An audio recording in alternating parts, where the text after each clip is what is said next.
Okay, so first let's define what a composite is. In order to do this, I'm bringing in an expert. So yeah, take your time. Let me get mic up here. Okay, so a composite image is simply a singular image that has been composed from multiple images. This can be accomplished through automation or done with good old-fashioned digital know-how using the more complex brushes and layering effects in Photoshop. That about sums it up. We good? Okay, on your bike. I love you. Whatever. So that's the subject of today's demo, a composite image. Let's get to work on that.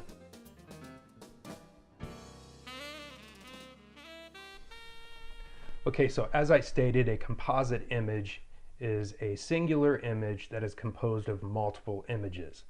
The use cases for composite photography are pretty broad.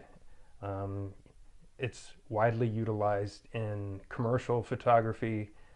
I've used it for art photography, portraiture, and of course even landscape photography. Now there are different reasons why you would choose to composite an image or not. As in the case of art photography, you want to create something that is a unique effect, for example. In the case of landscape photography, you might have a missing ingredient. Let's say a clear sky, no drama. I had one such case where I was at a location. It was actually a shuttered, abandoned service station I believe it was in Nevada. One of these moments where you're driving along and you see this building. It's got a great sort of dystopian look to it.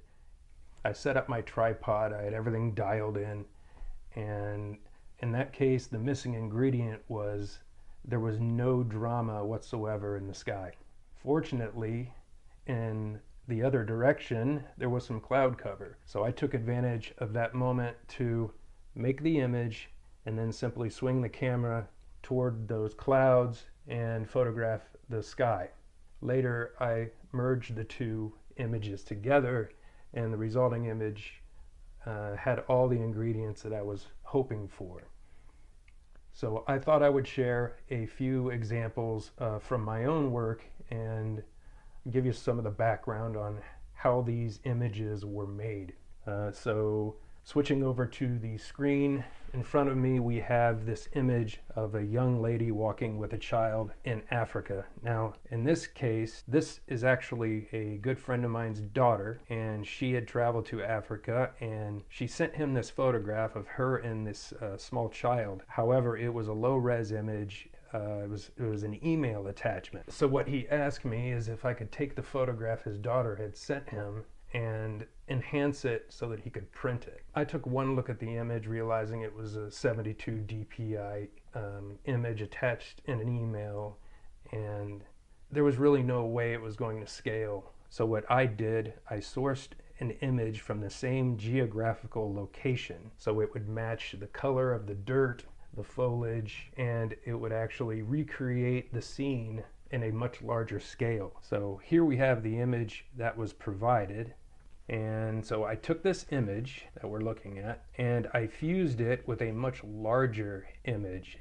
and as you can see, now we have an image that is print quality. It is high resolution, but essentially taking advantage of this image to create something that he could print. Now another case is this image. We have the flotation scene. A flotation image like this is done simply enough. You have a tripod with a fixed focus, fixed location. You photograph the room, you photograph the model. In this case, she was balancing on a tulip stool, and since I have the image of the empty room, you take the image of the model on the stool, you lay it over top of it, and you simply erase out the stool.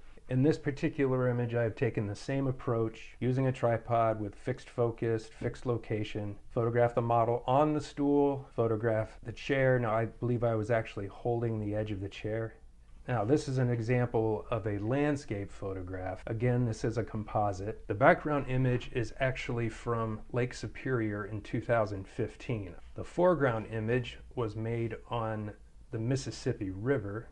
The tree was taken from another image I had done several years ago.